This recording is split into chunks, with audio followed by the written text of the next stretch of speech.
Hello there. I hope you're having a wonderful day today. I just wanted to share something that I just started on.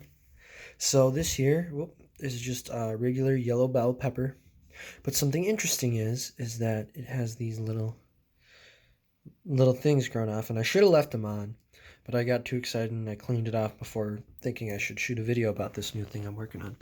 But sometimes you've probably noticed this when you're cutting a pepper. You'll end up with in the seeds, so the seeds grow around here, and you'll end up with these little baby peppers on there. Some people call them pregnant peppers. I don't know. I wasn't introduced to this until recently. I always just thought it was a growth from here. And then I was working in the chop shop at Delano, and someone pointed it out to me that those are actually baby peppers growing inside of it, another new pepper.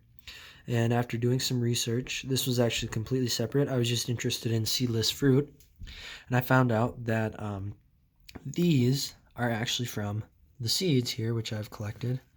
They actually, it's a genetic abnormality, a mutation in which these seeds here turn into fruits themselves. So you'll have this fruit, and then one of the seeds, which is stuck to this part, they will actually, I kind of see it like popcorn. They burst and they actually turn into its own little separate fruit. And this fruit actually has the genetic makeup of this seed.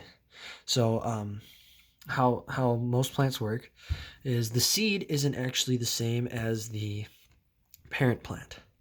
So like with peppers, since hot peppers and sweet peppers are the same species, what you can do is if you get a crossbreed and you have, let's say, like jalapenos, or well, maybe not jalapenos, but like some sort of spicy pepper next to a sweet pepper, the pollen from one of them might accidentally get mixed in with the pollen from a sweet, might pollinate a sweet pepper. So you have the hot pepper pollen male plant with the sweet pepper mother plant pollinating the flower, and then it will fruit, and the fruit will actually be the genetic makeup of the mother plant, so it won't be spicy.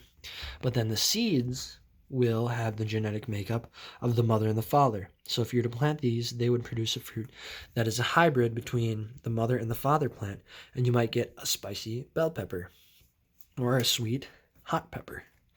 Now, what's cool about this is that this genetic makeup of this fruit is different than this because it's actually the genetic makeup of the seed.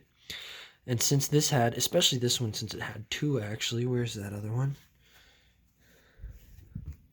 There it is. It actually had two different seeds that ended up bursting.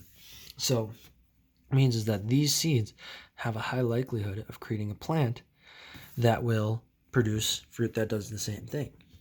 Now, if I keep doing it and I keep growing the successful ones, so let's say I grow this, and out of these, 1% of them produce a fruit that does this.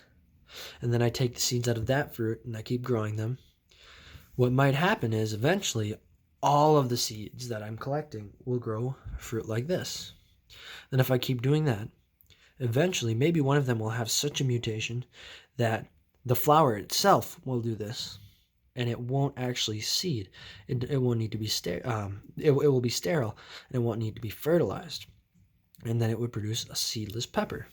Now that seedless pepper would most likely come like this, and it would be solid. It might not look like a pepper, but then you don't have to clean it. So this is called parthenocarpy. Parthenocarpy is a term that refers to certain plants that produce seedless offspring. Well, actually, completely seedless. Then there's stenocarpy or something like that. Sten something carpy. That means that it produces seeds but not viable seeds. So like watermelon, it will produce seeds. That's what those little white things are, but they won't actually become viable seeds, and they won't become fully emerge. They'll stay very soft and you can eat them very easily. Grapes do the same thing. That's why when you have seedless grapes, you'll find those little guys inside.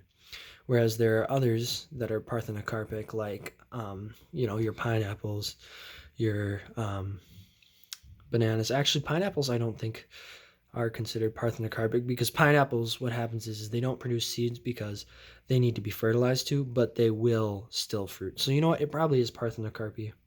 I'm not a horticulturist. This is just, I like produce. So I thought this would be kind of a fun project to see if over a few generations I can actually breed a fully seedless pepper. So stay tuned. I will give some updates on stuff like, if I get some germination happening or once I get flowers. Um, so just be on the lookout for some more updates. I've got some other videos coming. So have a great day and do something awesome.